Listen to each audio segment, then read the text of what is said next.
The dinner rush had barely started when the trouble walked in. Three men in dark jackets, eyes scanning, hands hidden in their pockets. Predators. The waitress, Emma, didn't notice at first. She was just doing her job, carrying plates, smiling politely, surviving another shift. But he noticed. At the corner table, the Mafia boss, known on the streets as Salvatore Kane, watched the men follow her with their eyes, their whispers, their smirks, the way they tracked her every step like she was already theirs. When she walked past his table with shaking hands, he gently caught her wrist. Not rough, not threatening, protective. He leaned in and whispered something she didn't expect from the most feared man in the city. "You're in danger. Pretend I'm your dad." Emma froze. Her breath caught. "What? Why?" "Don't look," he murmured. "They're here for you." Her knees nearly gave out. She didn't even know who they was, but the fear in his voice told her everything. He stood up, placed a steady hand on her shoulder, and said loud enough for the room to hear, "Come on, sweetheart. Daddy's taking you home." The entire restaurant stopped. The three men stood, too, but not fast enough. Because the moment they reached for their weapons, Salvatore Kane was already moving. What happened next shocked everyone in that restaurant and revealed a truth Emma had never imagined about her past. Stay with me until the end, because the real reason those men came for her will shake everything you thought you knew about this story. Before we begin, don't forget to like this video, hit subscribe, and comment where you're watching from. Now, let's get started. Emma Martinez had been working double shifts at Romano's restaurant for 3 months straight. Every night, the same routine. Clock in at 5, serve tables until midnight, count her tips, and walk 6 blocks to her cramped studio apartment. She needed the money. Community college wasn't going to pay for itself, and her mother's medical bills kept piling up. She was 22, tired, and invisible. Or so she thought. That Tuesday evening felt different from the moment she tied her apron. The air was thick with tension she couldn't name. The regular customers seemed quieter. Even Marco, the head chef who never stopped joking around, kept glancing toward the front entrance like he was expecting something. Emma had learned to read the room during her years of waitressing. Rich neighborhoods, poor neighborhoods, family diners, upscale bistros. She'd worked them all, but Romano's was different. It sat in the heart of Little Italy, where conversations stopped when strangers walked in, and everyone knew everyone else's business. The three men entered at exactly 7:15. Emma was carrying a tray of breadsticks to table 6 when she caught sight of them in her peripheral vision. Dark clothing, serious faces. They didn't look like they were here for the chicken parmesan. She set down the breadsticks with practiced ease, her smile never wavering. Customer service had become second nature, but something cold settled in her stomach as she watched the hostess seat them near the window. They weren't looking at their menus. They were looking at her. At the corner table, Salvatore Kane sat alone as he did every Tuesday night. Same table, same order. Veal marsala, red wine, and tiramisu. The staff knew better than to bother him unless he called them over. Emma had served him exactly 3 times in her 3 months there, and each interaction lasted less than 30 seconds. He was probably in his 50s, with silver threading through his dark hair and eyes that seemed to catalog everything around him.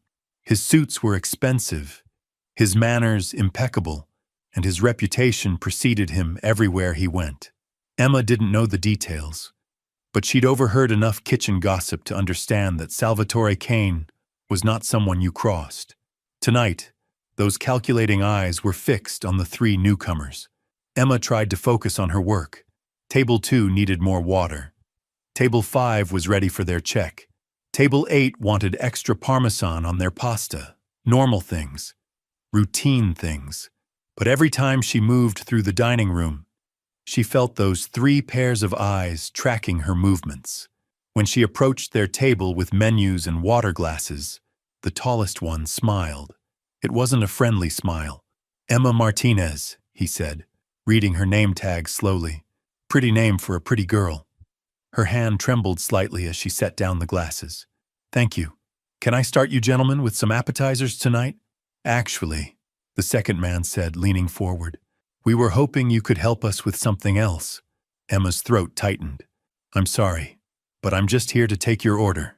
The third man, who had been silent until now, reached into his jacket. Emma's breath caught, but he only pulled out a photograph, a small, grainy image that he slid across the table toward her. Do you recognize this woman? Emma glanced down and her world tilted. The photograph showed a woman with dark hair and familiar eyes. Her mother, but younger, much younger, standing next to a man Emma had never seen before. I don't understand, Emma whispered. Your mother never told you about her first husband? The tall man asked. About the family she left behind in Chicago? Emma's legs felt weak. Her mother had always been vague about her past, changing the subject whenever Emma asked about her father or their family history. She'd assumed it was too painful to discuss. I think you have me confused with someone else, Emma managed. The men exchanged looks. No confusion here, sweetheart. You're exactly who we're looking for. That's when she felt the gentle but firm grip on her wrist. Salvatore Kane had moved so quietly she hadn't heard him approach. His presence behind her felt like a shield. You're in danger, he whispered, his voice carrying an authority that made her believe him instantly. Pretend I'm your dad. Emma's mind raced. Danger from what? From whom? These men knew her mother somehow. They had photographs. They were asking questions she couldn't answer. What? Why? She breathed. Don't look, Salvatore murmured, his hand moving to her shoulder in a protective gesture. They're here for you. The restaurant seemed to hold its breath. Other diners had noticed the tension at the table by the window. Conversations died. Forks stopped clinking against plates. Even the kitchen noise seemed muted. Emma realized that everyone in Romano's knew exactly who Salvatore Kane was, and now he was protecting her. Come on, sweetheart, he said, his voice carrying across the suddenly silent dining room. Daddy's taking you home. The performance was flawless. To anyone watching, it looked like an overprotective father collecting his daughter from work. But Emma could feel the coiled tension in his muscles, see the way his free hand remained near his jacket. The three men rose from their seats, their movements synchronized and predatory. The tall one's smile had vanished. Now wait just a minute. He never finished the sentence. Salvatore Kane moved with the precision of someone who had survived decades in a world where hesitation meant death. His hand emerged from his jacket, holding something that made the three men freeze instantly. Instantly. What Salvatore pulled from his jacket wasn't a gun. It was a phone. But the way he held it, the authority in his voice when he spoke, made it deadlier than any weapon. Vincent, he said into the device, his eyes never leaving the three men. Romano's. Now. Within seconds, the restaurant's atmosphere shifted. The kitchen staff emerged from the back. The busboys stopped clearing tables. Even elderly Mrs. Romano appeared from behind the register. Everyone moved with purpose, positioning themselves around the dining room like pieces on a chessboard. Emma realized she wasn't just in any restaurant. She was in Salvatore Kane's territory. The tall man who had shown her the photograph raised his hands slowly. Mr. Kane, we don't want any trouble.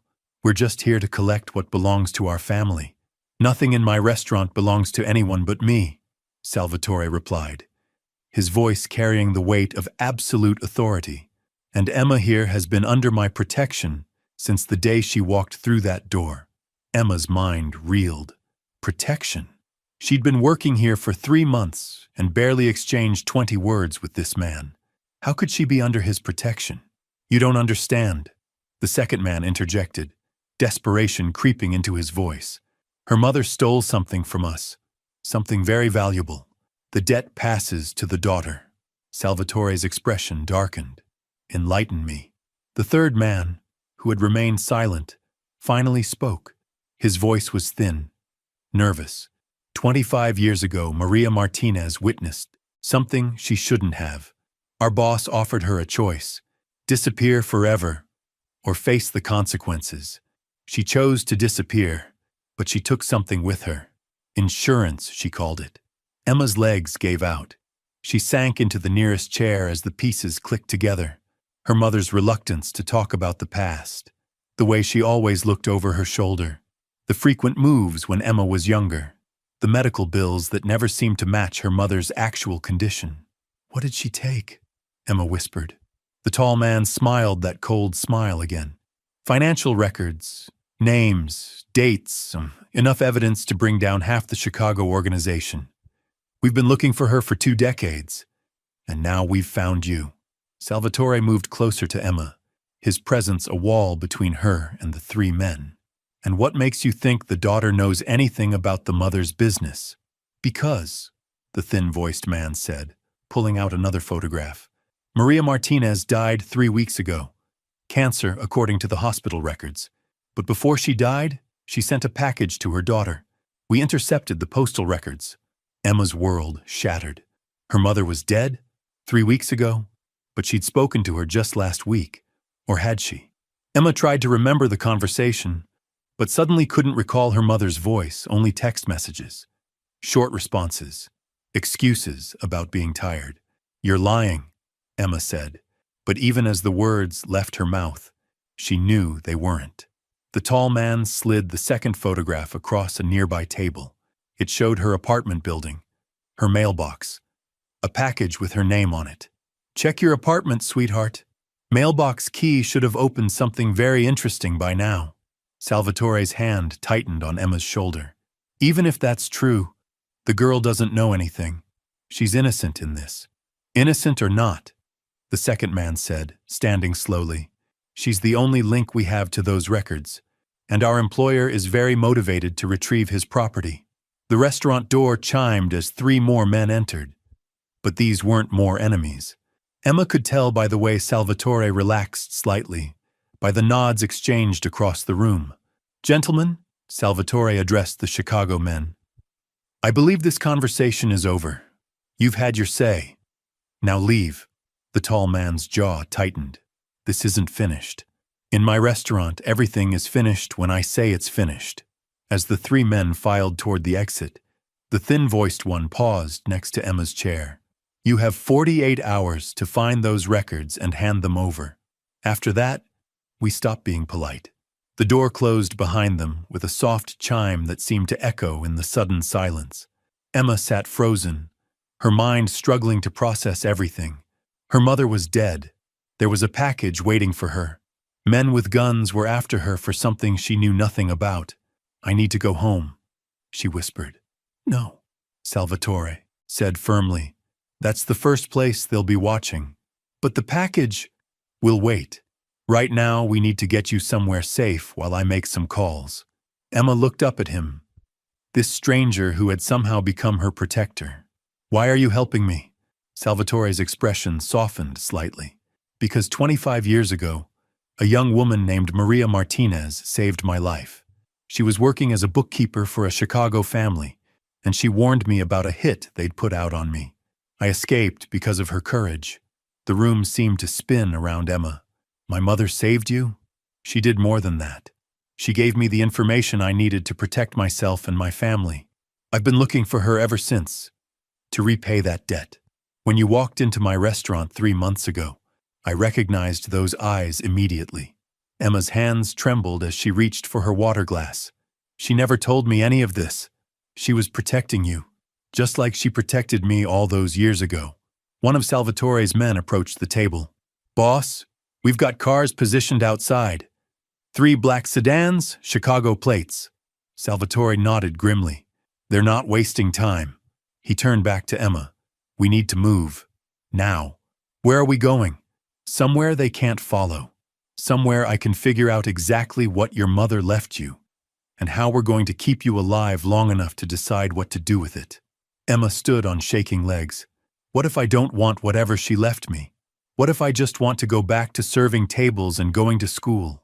Salvatore's expression was kind but realistic. "Sweetheart, the moment those men walked into this restaurant, your old life ended. But don't worry.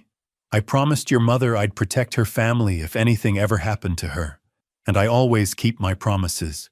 As they moved toward the restaurant's back exit, Emma caught glimpses of the controlled chaos around them. Staff members were making phone calls, moving with military precision. Customers were being quietly ushered out through the front entrance.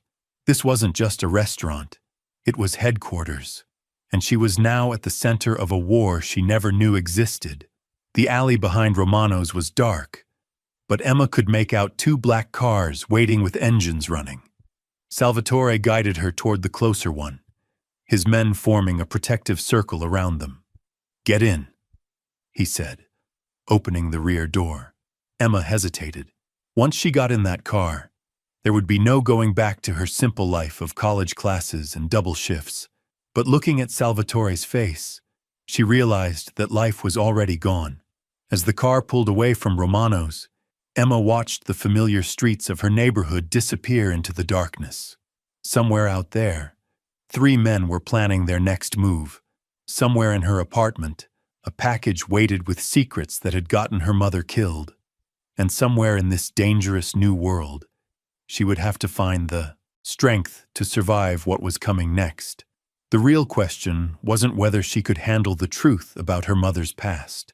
The question was whether that truth would be enough to keep them both alive. Both alive. The safe house sat on the outskirts of the city, hidden behind overgrown hedges and rusted gates that had seen better decades. Emma pressed her face against the car window, watching shadows dance between streetlights as they wound through neighborhoods she'd never seen before. "Where exactly are we going?" she asked, her voice barely above a whisper. Salvatore glanced at her through the rearview mirror. "Somewhere those Chicago boys won't think to look. An old friend owes me a favor." The car turned down a gravel driveway that crunched under the tires like broken glass. Emma's stomach twisted with each bump and turn. 3 hours ago, her biggest concern was whether Table 12 wanted extra cheese on their lasagna.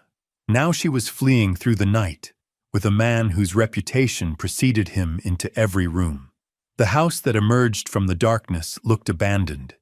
Paint peeled from its wooden siding, and several windows were boarded up with plywood. But Emma noticed the small details that suggested otherwise.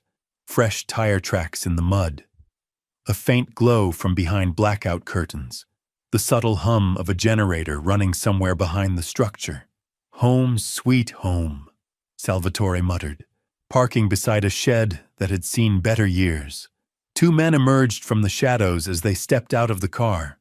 Emma recognized the synchronized movement, the way their eyes swept the surrounding area before focusing on their arrivals. These weren't casual friends helping out.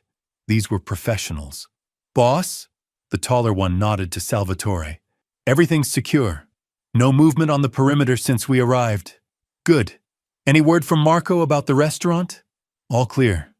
The Chicago team left about an hour after you did, but they'll be back."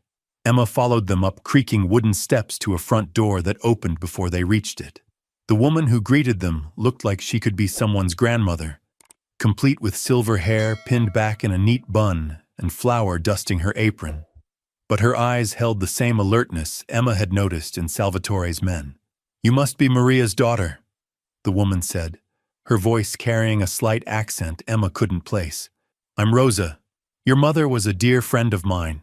Emma's throat tightened. "You knew my mother? Knew her? Child. I helped her disappear 25 years ago." The interior of the house contradicted its exterior completely. While the outside screamed abandonment, the inside revealed comfortable furniture, modern electronics, and the warm smell of something delicious cooking in the kitchen. Emma realized this wasn't just a safe house. It was a home disguised as a ruin. "Sit," Rosa commanded, gesturing toward a worn leather couch. "You look like you haven't eaten in hours." Emma sank into the cushions, suddenly aware of how exhausted she felt. The adrenaline that had carried her through the evening was fading, leaving behind a bone-deep weariness that made her limbs feel heavy. Salvatore settled into the chair across from her, while Rosa disappeared into the kitchen. The sound of plates clinking and water running felt surreal after everything that had happened. "I need you to understand something," Salvatore said, his voice gentler than she'd heard it all evening. "What happened tonight? What those men told you about your mother? It's going to be difficult to process." Emma wrapped her arms around herself. Is it true? Is she really dead? The pause that followed told her everything she needed to know. 3 weeks ago, Salvatore confirmed. I'm sorry, Emma. I tried to reach her when the cancer got bad, but she'd moved again, changed her name again. She was always running. Tears Emma had been holding back since the restaurant finally spilled over. Why didn't she tell me? Why didn't anyone tell me? Because she was trying to protect you from exactly what happened tonight. Rosa returned carrying a tray loaded with sandwiches, soup, and steaming coffee. She set it on the coffee table between them and took a seat on the couch beside Emma.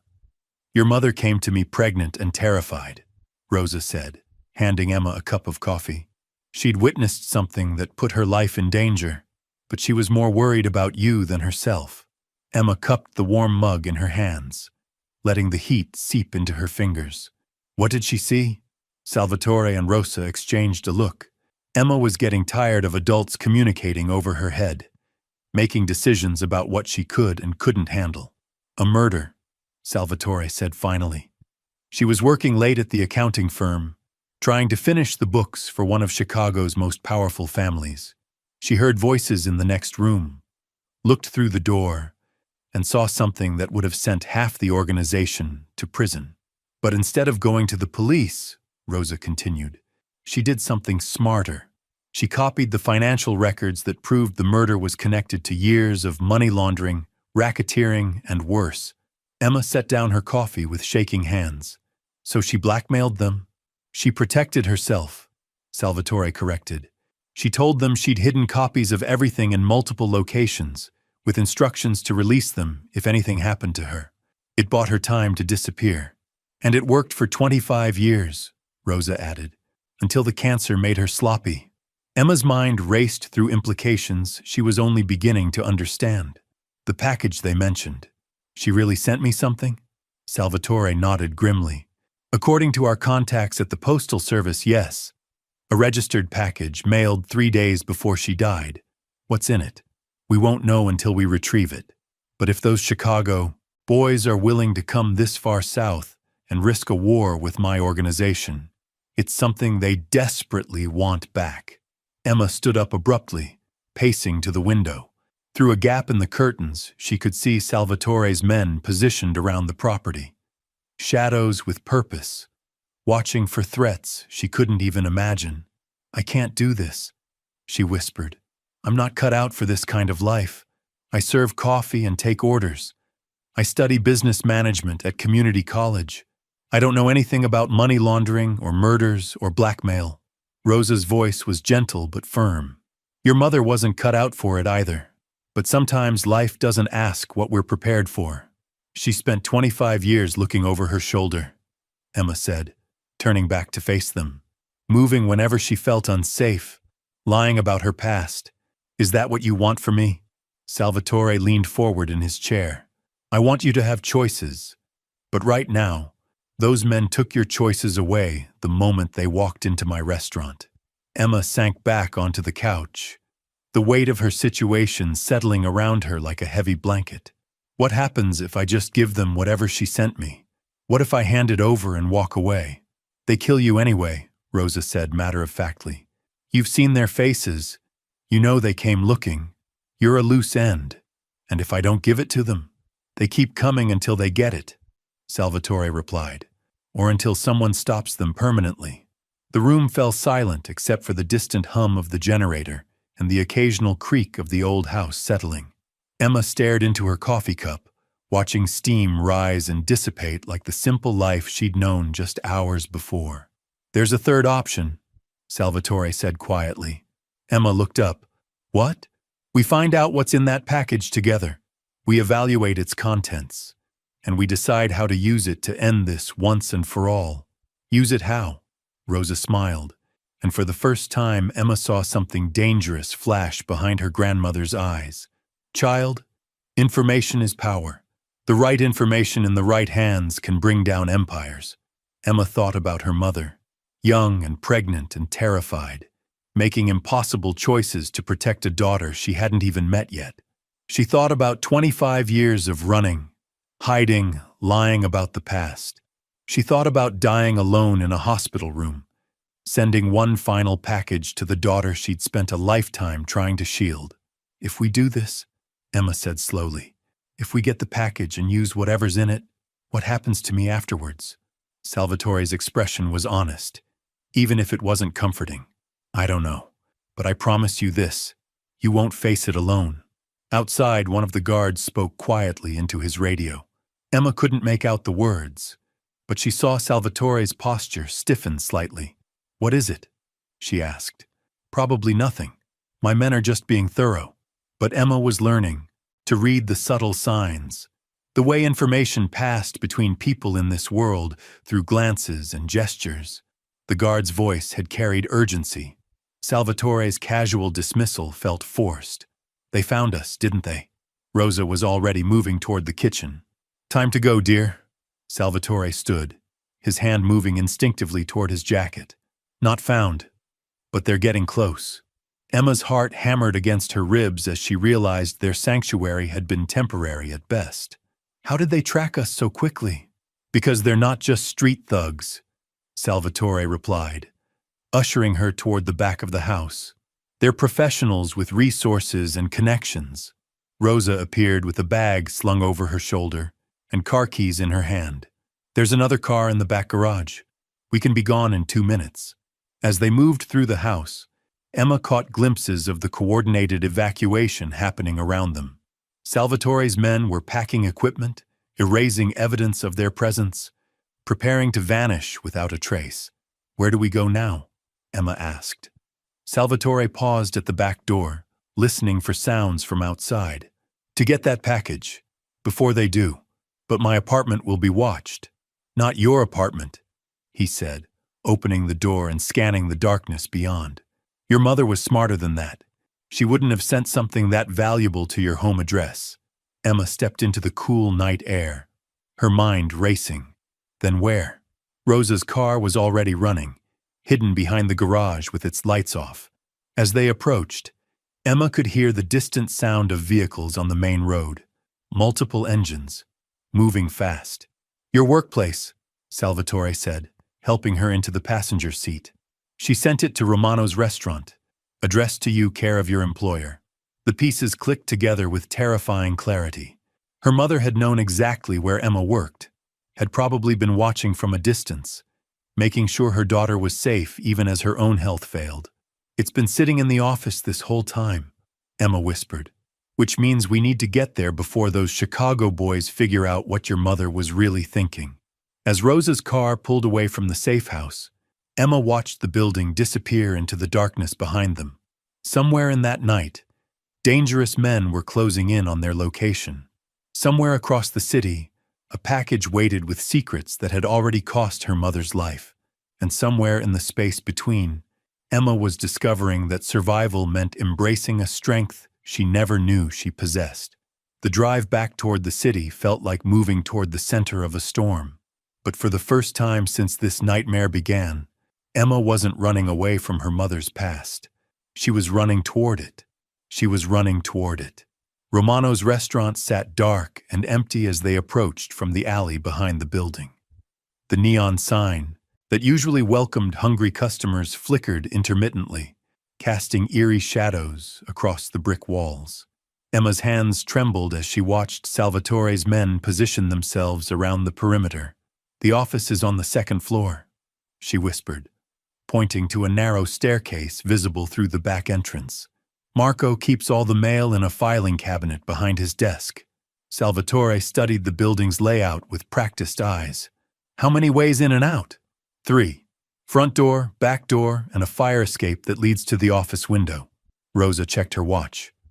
"We've got maybe 20 minutes before those Chicago boys realize we're not at the safe house anymore." The lock on the back door yielded easily to tools that Salvatore's men produced from their jackets. Emma had worked in this building for months, but moving through it in darkness felt like entering a completely different world. Familiar tables and chairs became obstacles. The comforting smell of garlic and herbs now seemed heavy and oppressive. They climbed the stairs in single file, each footstep carefully placed to avoid the creaks Emma knew by heart from countless trips to Marco's office. At the top, Salvatore gestured for everyone to wait while he checked the hallway. "Clear," he whispered. Marco's office door stood slightly ajar, exactly as he always left it. Emma pushed it open slowly, wincing as the hinges groaned softly in protest. Moonlight filtered through the window, illuminating stacks of invoices, employee schedules, and the filing cabinet that might hold the key to everything. "There!" Emma pointed to the metal cabinet in the corner. "He keeps all the mail in the bottom drawer." Rosa pulled out a small flashlight while Salvatore kept watch at the door. The beam of light revealed dozens of envelopes, packages, and official documents, organized by date. Emma's fingers moved through the contents, searching for anything addressed to her. "Here," she breathed, pulling out a padded envelope with her name written in handwriting she recognized instantly. Her mother's careful script, slightly shaky from illness, but unmistakably hers. The package felt heavier than expected. Emma turned it over in her hands, noting the Chicago postmark and the date stamp from 3 weeks earlier. 3 weeks. Her mother had been dying, and Emma hadn't even known. "Open it," Salvatore urged softly. Emma's fingers trembled as she tore the edge of the envelope. Inside, she found a smaller metal box, the kind used for safety deposit boxes, along with a folded letter. The paper felt fragile between her fingers as she unfolded it. "My dearest Emma," the letter began in her mother's familiar handwriting. "If you're reading this, then I'm gone, and the past has finally caught up with us. I'm so sorry for all the lies, all the secrets, all the times I moved us when you just wanted to stay in one place and make friends." Emma's vision blurred as tears gathered in her eyes. Rosa placed a gentle hand on her shoulder, while Salvatore continued watching the hallway. "Inside the box, you'll find everything I took from Chicago 25 years ago. Bank records, photographs, recorded conversations, and documents that prove multiple murders were ordered by the Torino family. I kept these not for revenge, but for protection. They were my insurance policy, my guarantee that you and I could live in peace." Emma clutched the metal box to her chest as sirens wailed in the distance. The evidence her mother had died protecting was finally in her hands. 25 years of running, hiding, and sacrifice had led to this moment. Salvatore helped her to her feet as his men signaled the all clear from downstairs. The Chicago boys had been caught in a police trap 3 blocks away, thanks to an anonymous tip about suspicious activity near the restaurant. "What happens now?" Emma asked, looking at the box that contained enough evidence to destroy an entire crime family. Salvatore's weathered face softened into something resembling a smile. "Now you choose. You can turn this over to the FBI and disappear into witness protection, or you can trust me to handle things the old-fashioned way." Emma thought about her mother's final letter, about the courage it had taken to steal these records while pregnant and terrified. She thought about the 22 years of normal life her mother's sacrifice had given her. "I choose family," she said quietly. 6 months later, Emma stood in the same restaurant where her nightmare had begun, but now she wore a manager's badge instead of a waitress apron. The Chicago organization had crumbled under federal investigation, their leaders facing life sentences based on evidence that had been hidden for decades. Salvatore Kane still sat at his corner table every Tuesday night, but now he wasn't just a customer. He was the uncle she'd never known she had, the protector her mother had trusted with her daughter's future. Sometimes the most dangerous whisper in a crowded room isn't a threat. Sometimes it's a promise, and sometimes that promise changes everything.